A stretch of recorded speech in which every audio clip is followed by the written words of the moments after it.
Welcome to WEFM's 3 p.m. news. I am your presenter, Jessica Klein. First, on the local scene. The opposition leader of St. Vincent and the Grenadines, Dr. Godwin Friday, during his contribution to the 2023 budget debate on Tuesday, January 10th, suggested for the government to grant temporary residence status to the yatters who visit SVG. During his presentation, the opposition leader said, "In the Caribbean, we are the envy of all other Caribbean countries when it comes to yachting. Nowhere is better." He suggested cruisers, those people who live on their yachts, to be granted temporary residence to stay in St. Vincent and the Grenadines on their boats. He, however, highlighted that over the years, SVG has lost its status as the #1 yachting area in the OECS. Emphasizing that the yachting sector is a major pillar to the local economy, Dr. Friday called for efforts to be made to encourage yachters to come to St. Vincent and the Grenadines instead of going to other places in the region. The St. Vincent and the Grenadines Embassy in Taiwan presented 11 books and literary works to the National Central Library in a ceremony on Thursday, 12th January 2023. St. Vincent and the Grenadines Ambassador Andrea Bowman explained that the donation is a key component of the platform for the promotion and enhancement of the English language and English literature in Taiwan. The platform was created as a contribution to the Taiwanese government's push to achieve bilingualism with English and Mandarin by 2030 by Taiwanese English-speaking Caribbean allies in 2021. According to Bowman, the donation of books, all penned by Vincentians, is an excellent way for Taiwanese to truly understand their Caribbean ally of nearly 42 years. The ambassador also disclosed that she intends to establish a reading room at the St. Vincent and the Grenadines Embassy by February 14th in order to attract and exhibit major English works for our audience in Taiwan. Still on the local scene, St. Vincent and the Grenadines is among the 10 most powerful Caribbean passports in 2023, according to a release by the Henley Passport Index ranking. According to the Passport Index ranking, SVG is at number 30 globally with its visa-free access to 152 destinations. Other countries ranked in the top 10 for the most powerful Caribbean passports are Barbados, St. Kitts and Nevis, Bahamas, Antigua and Barbuda tied with Trinidad and Tobago, St. Lucia, Grenada, Dominica, Belize, and Guyana. Ranking 94th globally is Haiti, with the least powerful passport in the Caribbean, with visa-free access to 49 destinations.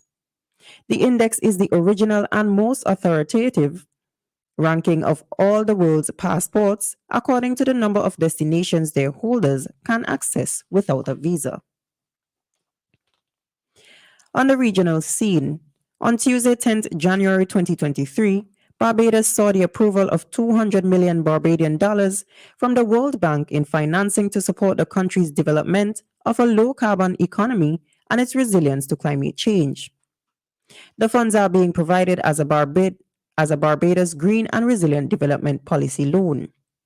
Prime Minister of Barbados, Mia Amor Motley, welcoming the assistance, said, "I cannot underscore enough the necessity of support such as this to the middle-income small island developing states. This loan allows Barbados to advance its efforts to achieve climate resilience, including continuing our shift to clean energy. This ultimately allows us to better shield Barbadians from the worst excesses of climate crisis while creating opportunities for green and blue jobs and investment as we adapt to our new reality." According to the World Bank, Barbados's heavy dependence on imported fossil fuels exposes the country to international price fluctuations, impacting the competitiveness of productive sectors as a result. Rising fuel prices also worsen the increasing vulnerability of Barbados's economic recovery, adding to existing environmental vulnerabilities. Still on the regional scene, St. Lucia's Leon Hess Comprehensive Secondary School, LHCSS, has taken action against students in uniform that appeared in an obscenity filled video that appeared on social media. According to reports from St. Lucia Times, the school set in motion supervised suspensions and the removal of titles of the participants who served as prefects and peer helpers. The president of the National Principals Association (NPA) described the music video as disappointing. Filmed in a classroom setting with other students in the background, it appeared on TikTok and featured several female students dancing and mouthing obscenities to a music soundtrack. Two of the young women, one of whom said she was a senior student and a prefect, later apologized for the great damage and disappointment they had caused. And on the international scene, a study by Peking University in China says some 900 million people have been infected with the coronavirus as of January 11th, 2023. In reference to the report, an estimated 64% of the country's population has the virus. It ranks Gansu province, where 91% of the people are reported to be infected, at the top, followed by Yunnan at 84% and Qingshou at 80%. Cases will surge in rural China over the next lunar year, warned a top Chinese epidemiologist. According to ex-head of the Chinese Center for Disease Control, Zheng Guang, the COVID wave is expected to last for at least 2 to 3 months. This has been WEFM's 3 p.m. news. I have been your presenter, Jessica Klein. Join us again at 5:30 for WEFM's evening news, and we thank you for listening.